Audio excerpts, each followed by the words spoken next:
The 2015–2018 Moto Guzzi Audace, Audace Carbon. Audace translates to audacious, daring or innovative, a fitting moniker for Moto Guzzi's heavyweight cruiser Audace, and its carbon fiber sibling, the Audace Carbon, unveiled at the 2016 INTERMOT. These rides sport the typical, transverse-mount V-twin that gives MG products away at a glance, with 80+ cubic inches and almost 90 pound-feet of torque, on tap. Though it technically falls just shy of full-on, power cruiser status, it's close enough for government work and will likely appeal to the same sort of rider. So how does it stacks up in the US market? Continue reading for my review of the Moto Guzzi Audace and Audace Carbon. Design. With quite a bit of pullback in the risers, the hand position is rather relaxed and riding position upright for a comfortable and cruise-tastic riding posture. Guzzi borrowed heavily from the classic American cruiser look, much like it did with the Eldorado in California. The Audace looks solid and heavy, mainly because it is heavy, with a 659-pound wet weight and engine compartment that's full up every which way.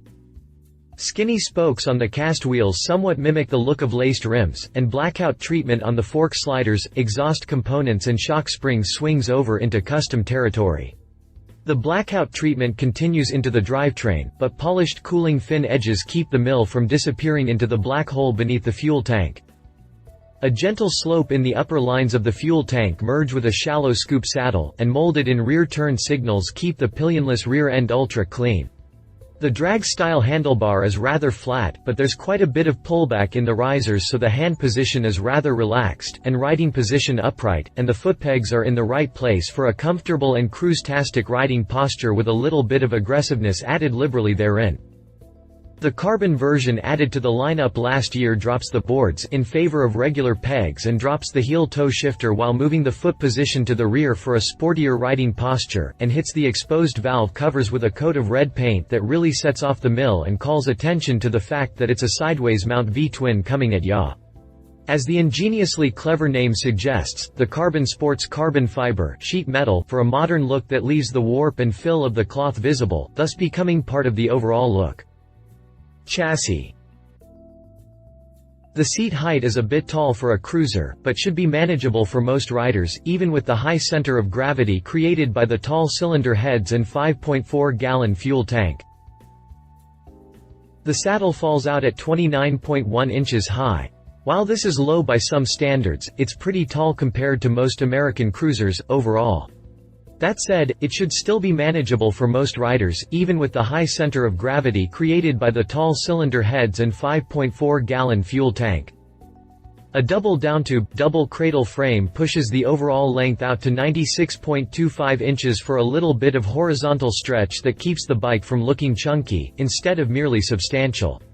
ALS steel members make up the frame for a strong, if not light, foundation, and a yoke-style swingarm finishes out the structure with a pair of coil-over shocks on suspension duties.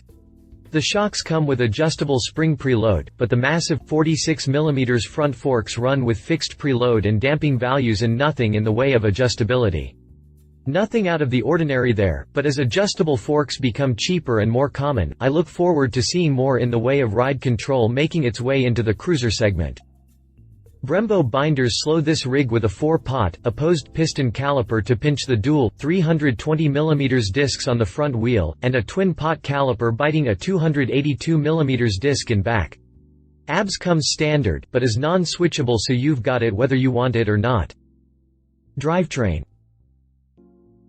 At 3,000 revolutions per minute, the mill cranks out 89.2 pounds of grunt, but wind it on out to 6,500 revolutions per minute and you'll unleash the full 95 ponies. The beating heart isn't exactly an exercise in subtlety, with a transverse arrangement that lets the 90-degree V stick out both sides. It produces the characteristic vibration normally associated with V-twin mills, and really does shake quite a bit at idle. Once you crack the ride by wire throttle, the engine naturally smooths out quite a bit, but it is by no means smooth no matter what the factory pros claims. I'm not saying it's a bad thing, I'm just saying it is. At 1,380 cc, the mill measures out at just over 80 cubic inches, or about the same as the old Harley-Davidson Evo, but with much more in the way of power. At 3,000 revolutions per minute, the mill cranks out 89.2 pounds of grunt, but wind it on out to 6,500 revolutions per minute and you'll unleash the full 95 ponies.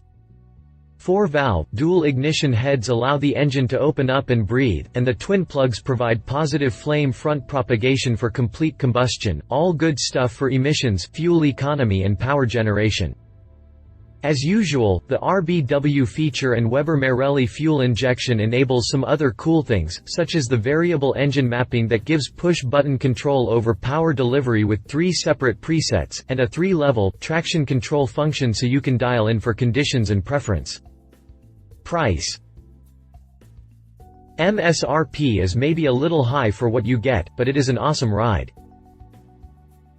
The Audace is available in black, or mostly black with a red fuel tank, and rolls for $16,390 MSRP. I haven't seen a price on the Carbon yet, but it'll be close to that, I'm sure. Competitor.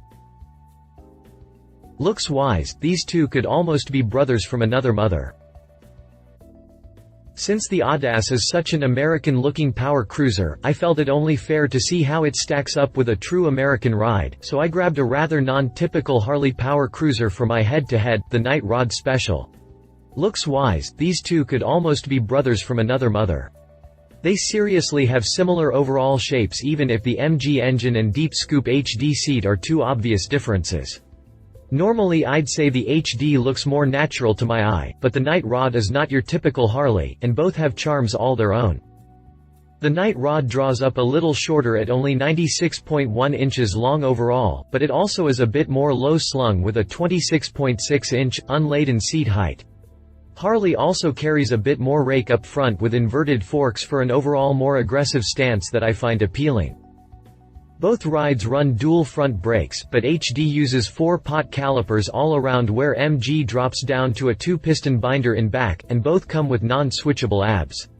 Honestly, suspension is a bit of a bore with nothing beyond the obligatory preload adjustment in back, but the beefy USD forks on the Night Rod are certainly confidence-inspiring to look at. HD runs a 60-degree, 1,247 cc V-twin that falls a little short of the 1,380 cc Audace mill.